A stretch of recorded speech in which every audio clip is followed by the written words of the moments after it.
바울은 하나님이 자기의 일로 여기셔서 그 이방 땅에 행하신 그 놀라운 구원의 사역들과 그 열매들을 낱낱이 일일이 다 하나님의 일로 그렇게 보고를 하였습니다. 그 보고를 듣자 야고보를 비롯한 예루살렘 교회 지도자들이 크게 기뻐하였습니다. 그리고 하나님께 영광을 돌렸습니다. 20절 한번 볼까요? 20절입니다. 그들이 듣고 하나님께 영광을 돌리고 바울더러 이르되. 그들이 크게 기뻐하고, 당연하죠. 바울이 참 마음이 협족하였습니다. 여전히 예루살렘 교회의 바울의 사도성에 대해서 인정하지 않는 사람들이 많았고, 이방인들이 예수를 믿어봐야, 말씀을 들어봐야 그 얼마나 그들의 진정성이 있을까 하는 이방인들의 회심에 대하여 회의를 가지고 있는 그러한 사람들이 많이 있는 대다수였던 예루살렘 교회에 이렇게 지도자들이, 또 예수님의 동생이었던 예루살렘 교회의 실질적인 지도자였던 야고보까지 크게 기뻐하는 모습을 보고 드디어 이방인들의 믿음의 진정성이 그들에게 받아들여지고, 무엇보다 바울과 동역했던 수많은 그 전도자들과 선교사들의 수고와 노력이 받아들여짐에 대해서 너무너무 기뻐하였어요. 드디어 그 모든 이야기를 듣자마자 하나님께 크게 영광을 돌린 야고보가 입을 열었어요. 바울을 향해서. 당연히 어떤 말이겠어요? 수고 많았다, 고생 많았다. 바울 선생 얼굴을 보니까 얼마나 많이 고생했는지 알겠다, 얼마나 많이 매맞았는 줄 알겠다. 하지만 그럼에도 불구하고 하나님이 이 당신의 그 피와 눈물을 걸음을 삼아 이렇게 많은 열매를 거둘 수 있게 하신 거 보니까 내가 다 고맙고 기쁘다. 당연히 이런 칭찬과 치하가 아니겠어요?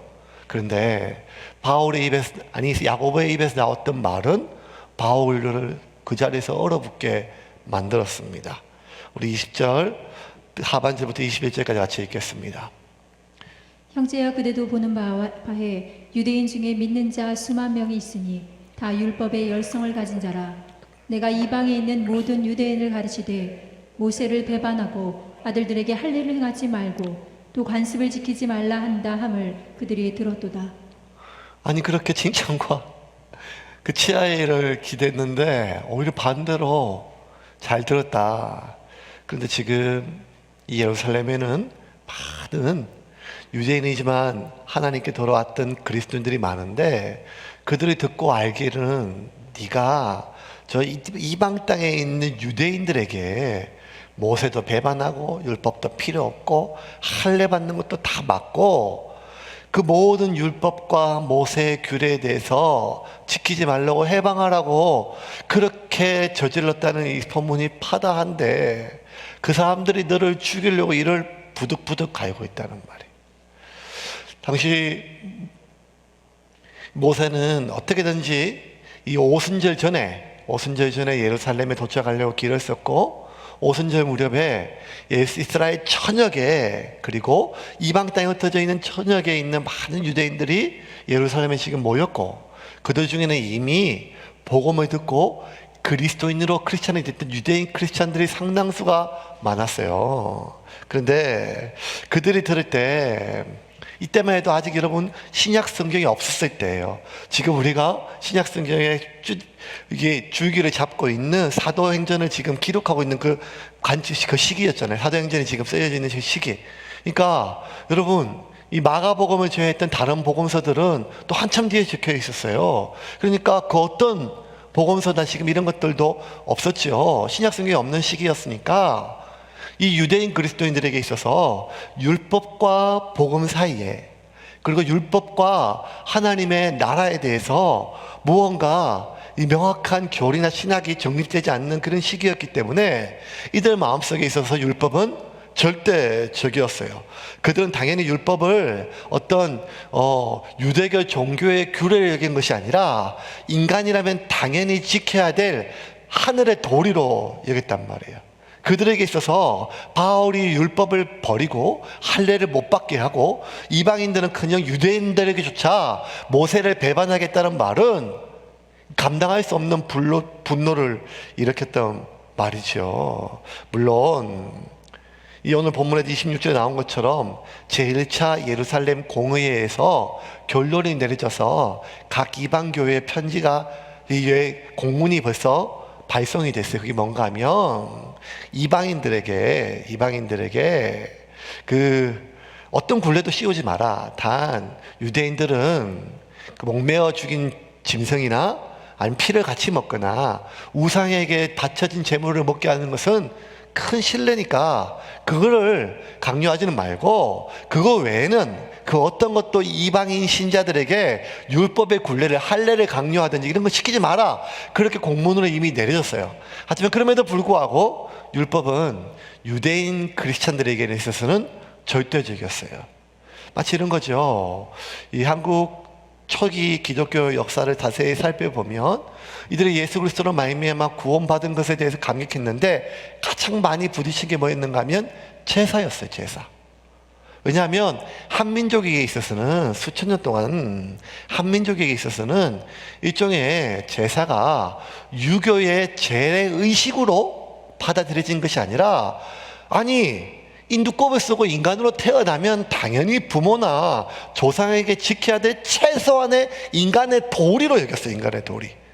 근데 그 인간의 도리조차도 지키지 못하게 하는 이런 부모를 저버리는 이러한 종교가 어떻게 감히 이 나라에 들어올 수 있느냐, 뭐 이런 것들이 많았던 것처럼 제사는 하나의 유교의 재래의식이 아니라 인간의 도리였던 것처럼 유대인들은 더 심하였죠. 그 인간의 도리인데 어떻게 모세를 배반하고 율법을 배반하고 그렇게 가르치는 저 바울이 어떻게 교회의 이름을 먹칠하는 인간 아니냐, 뭐 이렇게 사람들이 분노가 가득하였습니다. 이러한 배경을 가지고 있는 유대인 그리스도인들이 바울에 대해서 이런 오해를 갖게 된 건 당연히 아주 열성적인 유대인들이 퍼뜨렸던 악의적인 거짓 소문 때문이었죠. 바울은 유대인들이 율법을 버리게 하지 않았어요. 율법을 폐하지 않았어요. 오히려 그 아버지는 이방이었지만 어머니가 유대인이었던 디모데에게 오히려 그냥 율법을, 아니 그 사람은 할례를 받지 않아도 되지만 네가 유대인들에게 복음을 전하기 위해서는 할례 받는 것이 유리하니까 디모데에게 할례를 받게 할 정도로 바울은 그렇게 율법이나 모세에 대해서 반대한 것이 아니었어요. 오히려 하나님께서 우리에게 주신 율법의 정신에 대해서 더 깊이 있게 설교했던 사람이에요. 근데 그럼에도 불구하고 이런 오해와 거짓 소문들이 퍼졌던 것은 이 열성적인 유대인들이 악의적으로 바울을 죽이기 위해서 그들은 거짓 소문이었고 가짜 소문이었고 가짜 뉴스였고 그리고 험담이었죠. 모함이었죠.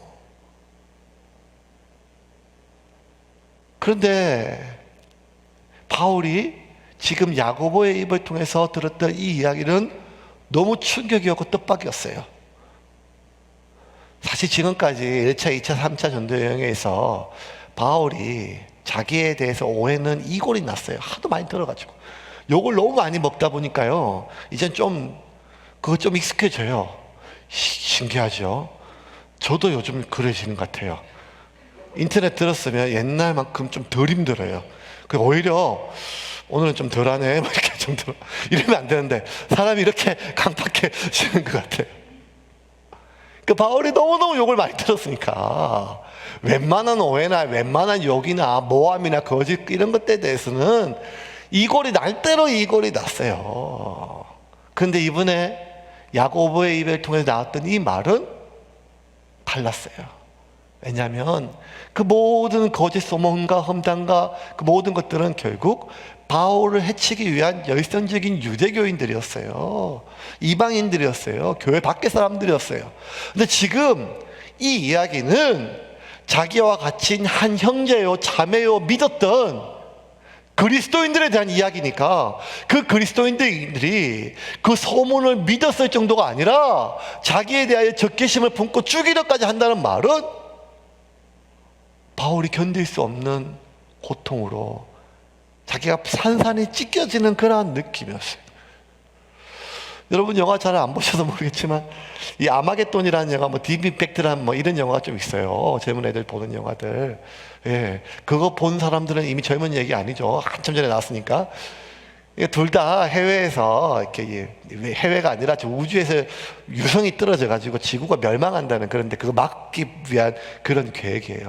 그 유성 해봐야 크기가 한 뭐 1km나 2km 내외밖에 안 되지만 그게 지구에 떨어지면 그 충격은 가히 지구가 멸망할 정도 큰 충격이니까 그걸 막아보려고 이제 뭐 여러 가지 사실에 기반하여 이제 영화가 기반해요. 1차적으로 뭐 핵폭탄을 다 터뜨려서 그거 터뜨리면 되는데, 신기하죠? 지구에 있는 수천 개, 수만 개의 핵폭탄을 다 터뜨려도 그 유성 자체를 표면을 깎아낼 수는 있지만 파괴할 수는 없대요. 그러니까 어떻게 하는가 하면 우주선을 발사해가지고 그 유성에 도착해서 유성 안에 땅을 깊이 파고 그 안에 핵폭탄을 터뜨리면 유성이 이제 갈라지는 그런 스토리예요. 예. 영화 얘기하려고 그런 게 아니라. 근데 제가 조금 그때 저도 뭐 이렇게 과학적 상식이 많은 건 아니었지만 그때 조금 새롭게 알게 된 게 뭔가 하면, 어릴 때부터 하도 지구상에 핵폭탄 다 터뜨리면 지구가 다 터진다 뭐 이런 말을 들었었는데, 지구에 있는 그 수백 개 수천 개의 핵폭탄을 다 터뜨려도 그 얼마 안 되는 유성의 표면만 깎아내지 그걸 터뜨리지는 못한다는 거예요. 그런데 유성 안에, 표면이 아니라 유성 안에 폭탄이 터지면 요 쬐끄만 수박만한 폭탄만 터져도, 핵폭탄만 터져도 유성이 산산조각 나는 거예요. 내부에서 터지면. 여러분, 우리가 사실 그래요. 우리를 공격하는 수많은 공격들이 우리 외부의 사람이라면 속상하죠. 하지만 그냥 속상하고 끝날 일이에요.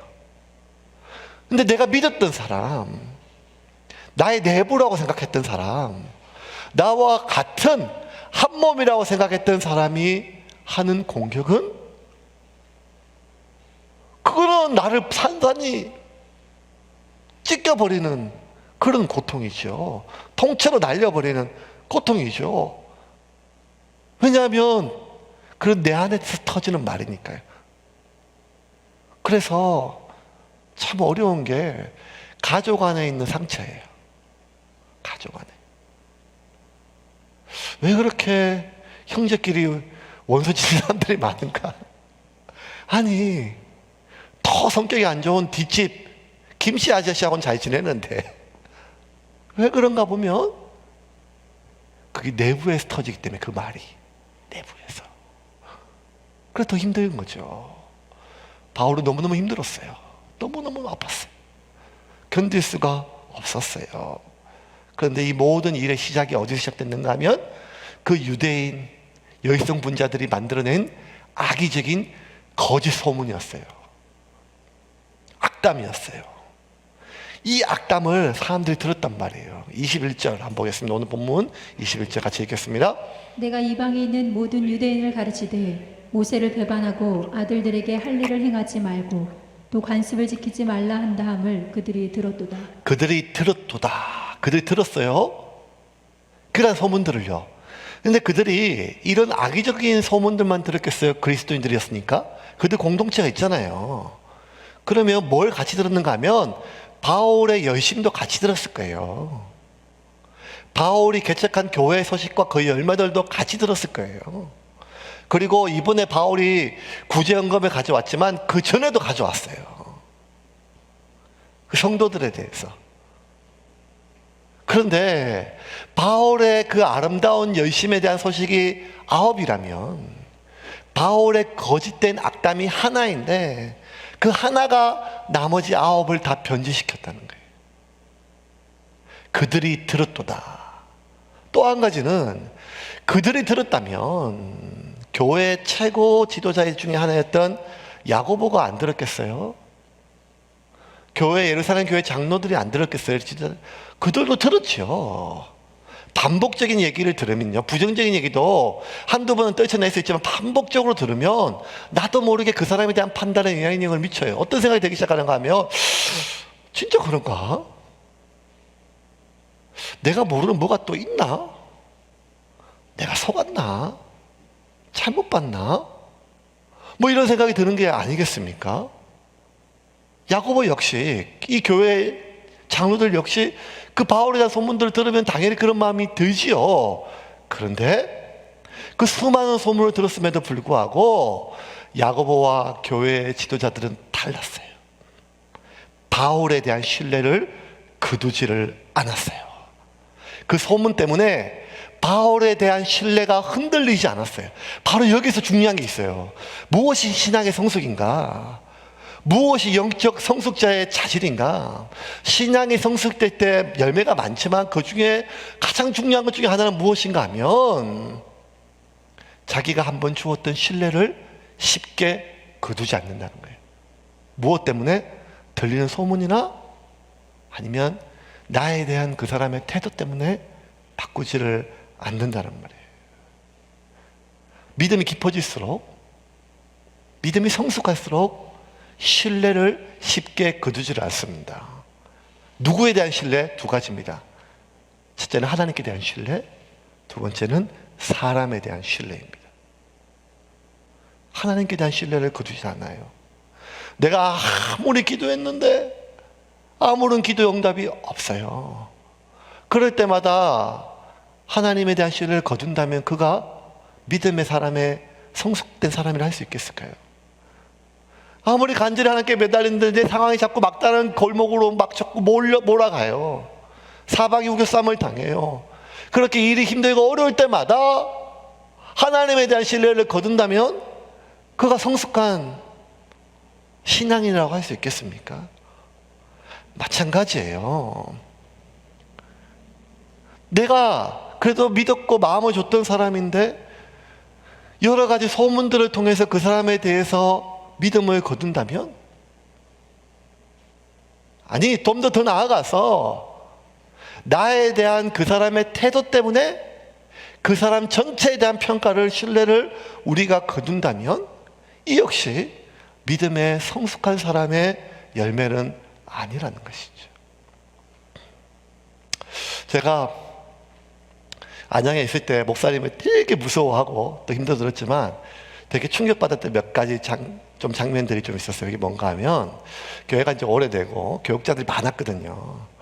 제가 또 선임 목사였으니까 그 중에 좀 또 대부분 좋았지만 또 말썽을 피우는 교육자들 좀 있었어요.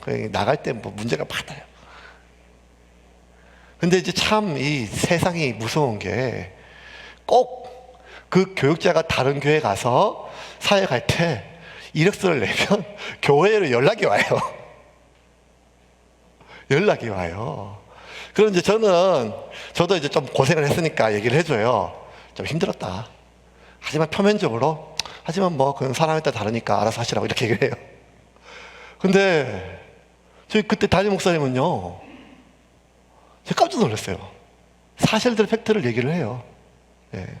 나갈 때 좀 힘들었다. 아마 나를 싫어할 거다. 그런데 그 사람은 괜찮다. 열심히 있는 사람이다.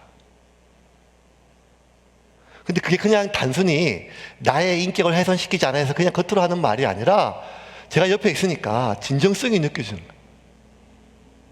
저는 이 말이 참 충격이었어요. 그게 뭔가 하면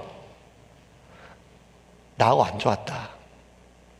나를 싫어할 거다. 그런데 그 사람은 괜찮다. 저는 이게 지금까지 제가 살아왔던 것에 물론 뭐 설교나 종교적인 어떤 거칠은 할 수 있는 말이에요.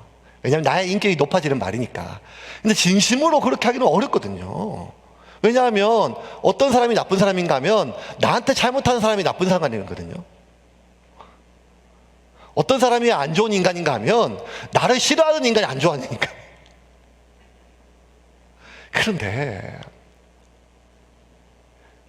그 사람에 대한 소문이 어떠하든지 간에 내가 겪었던 것들 중에서 나에 대한 그 사람의 태도가 어떠하든지 간에 그 사람 자체가 어떤 사람인지를 신뢰할 수 있다면 그것이 바로 믿음의 사람만이 할 수 있는 일이거든요. 세상에 있는 모든 사람은 나에 대한 태도 때문에, 그에 대한 평가 때문에 하는 말이지만, 적어도 믿음의 사람이라면 나에 대한 태도와 상관없이, 들리는 소문과 상관없이 그가 가졌던, 자기가 보고 듣고 경험했던 그 경험과 신뢰를 쉽게 거두지 않는 것은 믿음의 사람이 할 수 있는 믿음의 열매거든요. 야고보가 볼 때 그래요. 바울이 뭐가 참 복잡한 사람이에요. 왜냐하면 예수 믿는 사람들 잡아서 죽였으니까요. 그 유가족들이 여전히 교회 안에 지금 남아있으니까요. 덮을 수 없는 과거가 있어요. 들리는 소문들이 무시하기는 진짜 무시하기 어려운 소문들이 계속 들려와요.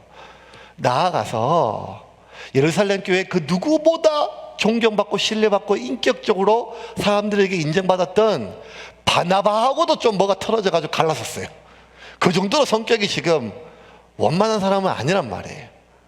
그걸 다 알고 있음에도 불구하고 야고보가 뭘 보는가 하면, 그럼에도 불구하고 바울 이 사람이 복음에 대해서, 하나님에 대해서, 그 십자가의 사랑에 대한 확신은 누구도 꺾을 수가 없고 진실이 대단한 말이에요. 그래서 야고보는 바울에 대한 그 모든 소문을 들었음에도 불구하고 바울에 대한 신뢰를 거두지 않았고, 예루살렘 교회 지도자들도 마찬가지였다는 거예요.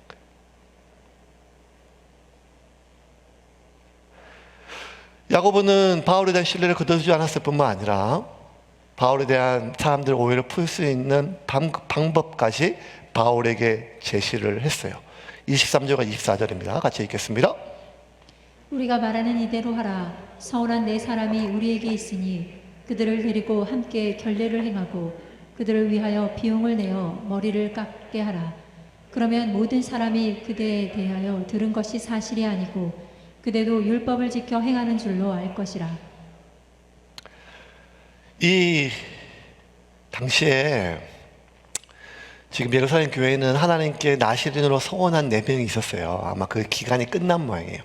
민수기에 따르면 일정 기간 나시린으로 하나님께 자기를 거룩하게 드리기를 결정하고 서원한 사람은 그 기간이 끝나고 나면 7일 동안 성전에 머물면서 정결의식을 결례라 그래요. 결례를 행해야 돼요. 그러니까 여러분, 우리가 좀 기억 안 나겠지만 바울도 2차 전쟁이 끝나고 끝날 무렵에, 돌아올 무렵에 갱그레아 가서 머리를 깎았다. 여러분 기억나시죠? 기억나세요? 여러분 빨리 저한테 희망을 주세요. 제가 진짜 그때 열심히 설교했거든요. 기억이 나시죠? 한번 볼까요? 18장 같이 읽겠습니다. 바울은 더 여러 날 머물다가 형제들과 작별하고 배 타고 수리아로 떠나갈새 브리스길라와 아굴라도 함께 하더라. 바울이 일찍이 서원이 있었으므로 갱그리아에서 머리를 깎았더라. 네, 갱그리아 미장원 헤어스타일이 이렇게 투블록으로 그래서 닦는 게 아니라, 바울 역시 하나님께 일정 기간 자기를 드리기로 결정해서 그 기간 동안 그러니까 서원했었어요.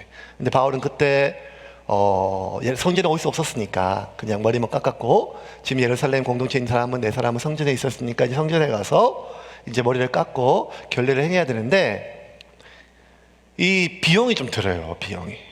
그래서 비용이 없어가지고 그냥 못하고 있었던 사람인데, 야고보가 바울에게, 바울 선생, 이 사람들 데리고 당신이 가서 성전에서 같이, 왜냐하면 또 이방 땅에 갔다 오면 정결의식을 또 행해야 되거든요. 바울도 마치 이거 똑같아요. 외국 갔다 오면 14일 동안 격리를 해야 되듯이 부정한 그 바이러스가 죽듯이 희한해요.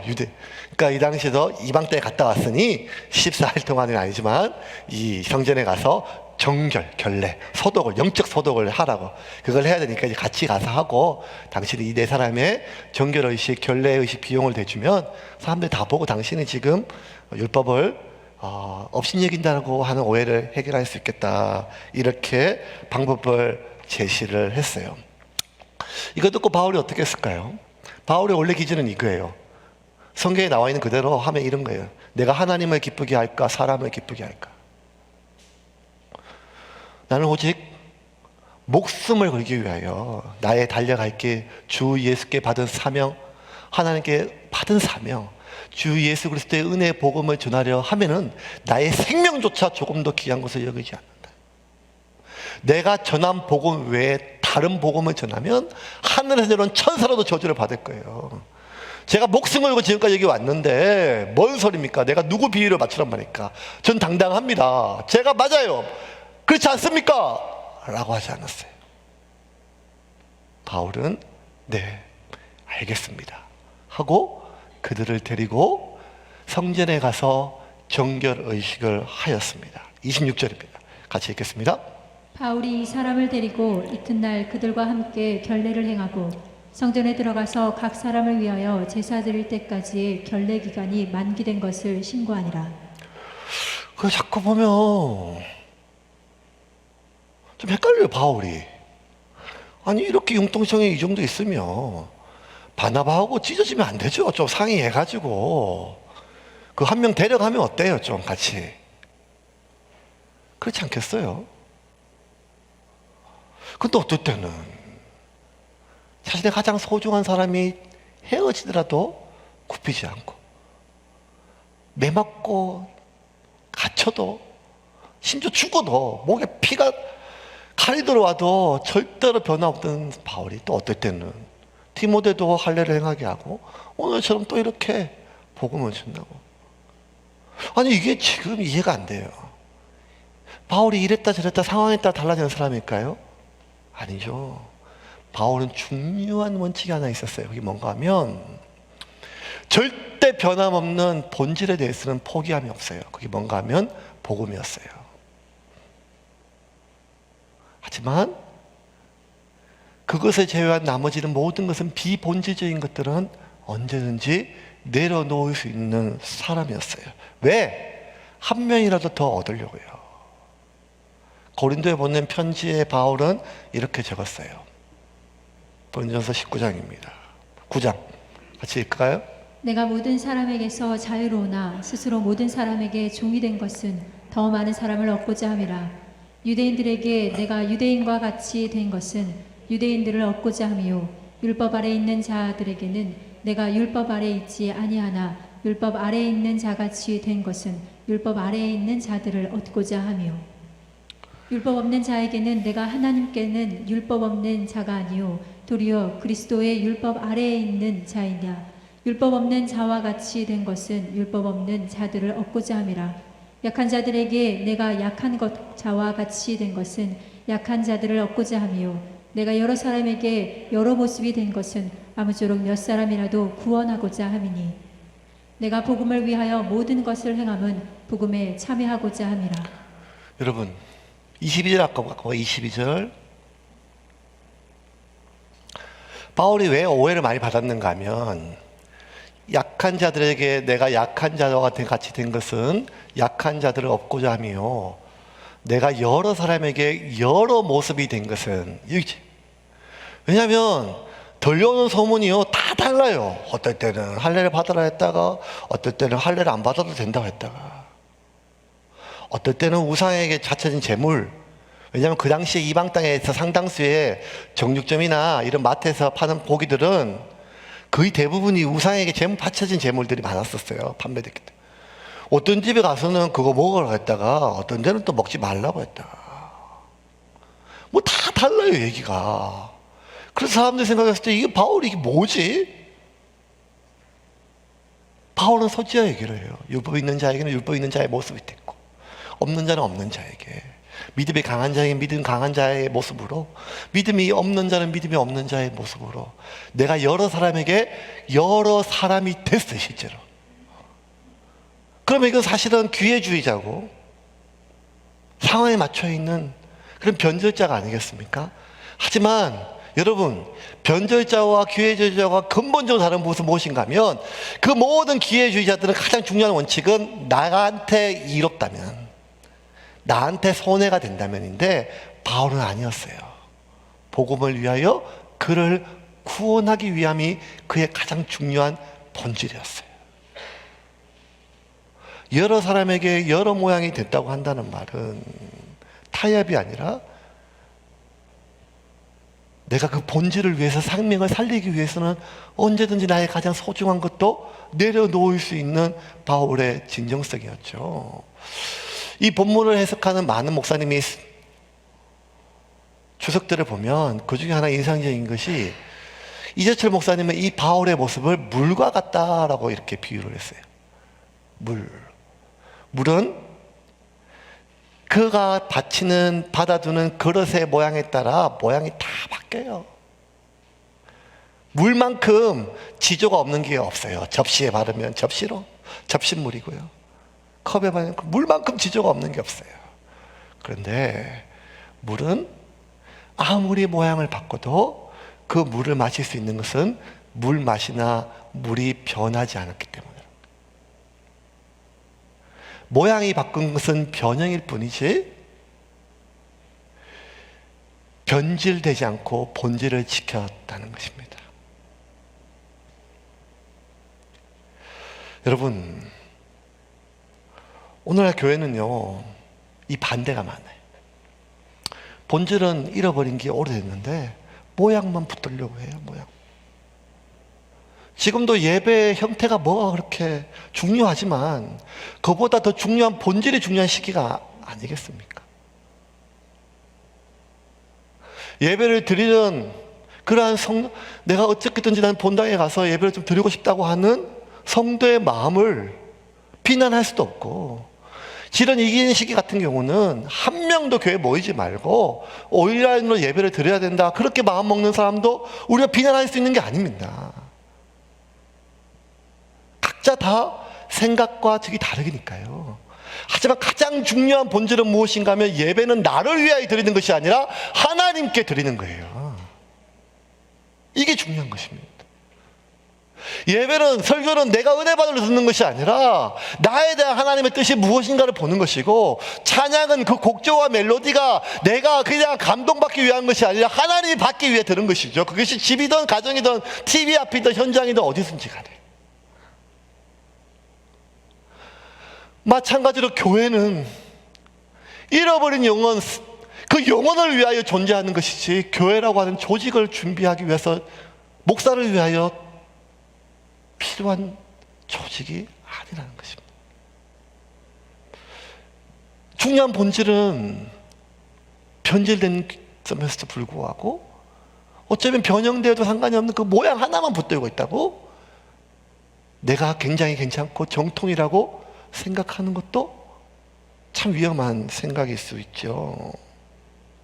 본질을 지키고 있으면 이 모양 저 모양 별에 상관없습니다. 하지만 본질을 잃어버렸다면 내가 어떤 모양을 가지고 있다 할지라도 자신해서는 안 됩니다.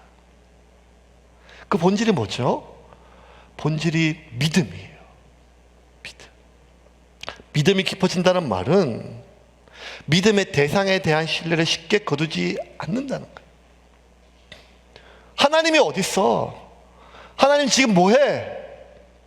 라고 할 수 없고, 나에 대한 그 사람의 태도나 그 사람에 대한 소문으로 인하여 그에 대한 신뢰를 쉽게 거둘 수 없다는 말이에요.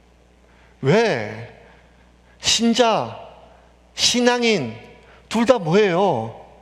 믿을 신자, 믿는 자를 뜻하는 거 아니겠습니까? 그 믿음의 대상에 대한 신뢰를 쉽게 거두지 않는 것이 어쩌면 믿음의 본질이지요. 또 하나 지켜야 될 본질이 무엇인가 하면 사랑입니다. 마지막 때가 되면요, 여러분, 본질을 잃어버려요. 교회가 없어지는 것이 아니라 교회 안에 본질이 없어진다는 거예요. 성도가 다 없어지는 것이 아니라 성도 안에 믿음을 잃어버려서 마지막 때에 주님께서 믿는 자를 보겠느냐라고 하신 거예요. 교인을 보겠냐 이게 아니라 믿는 자를 보겠느냐.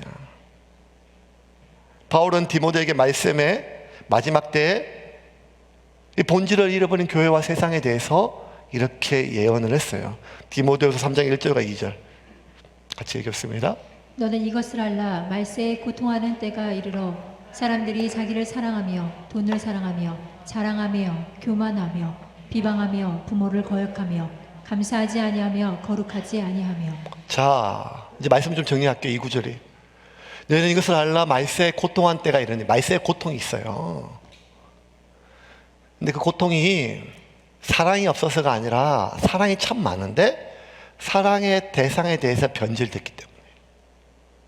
사랑이 없는 게 아니에요. 사랑에 대해서, 대상에 대해서 변질됐기 때문에. 인간은 마음을 다하고 뜻을 다하고 목숨을 다해 하나님을 사랑할 때 행복해요. 그런데 하나님을 사랑해야 될 사람이 하나님보다 돈을 더 사랑하게 되면 고통이라는 거예요. 인간은 마음을 다해 뜻을 다해 목숨을 다해 하나님을 사랑하듯이 내 이웃을 타인을 사랑할 때 행복한 존재예요. 원래 그렇게 만들어졌어요, 그 영혼이. 그런데 내 몸처럼 사랑해야 될 내 이웃에 대한 사랑을 잃어버리고 나 자기만을 사랑하면 그때부터 고통이 시작돼요. 부부로 결혼을 했음에도 불구하고 남편이 남편 자기만을, 아내가 아내 자기만을, 부모가 부모 자기만을, 자식이 자식 자기만을 사랑한다면 그것은 가족이라 해도 고통밖에 줄 수 없는 가족인 것처럼 말세에 고통을 주는 가장 큰 이유는 사랑이었기 때문이 아니라 사랑의 대상이 변질되었기 때문입니다. 왜? 그렇게 될 때 돈 안에 갇히게 되고 자기 안에 갇히게 돼서 그래요. 자기 안에 갇히게 돼서. 내 안에 갇히게 되면 모든 것이 불안해요.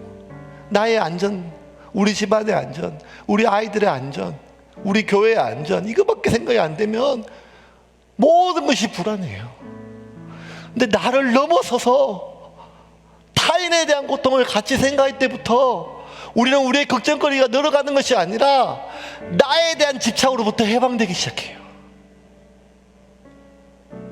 하나님의 고통에 대해서, 염려에 대해서 우리가 확장되게 하실 때 우리의 염려의 짐이 늘어가는 것이 아니라 나 안에 집착되어 있던 그 모든 집착과 불안으로부터 우리가 자유롭기 시작하는 것입니다.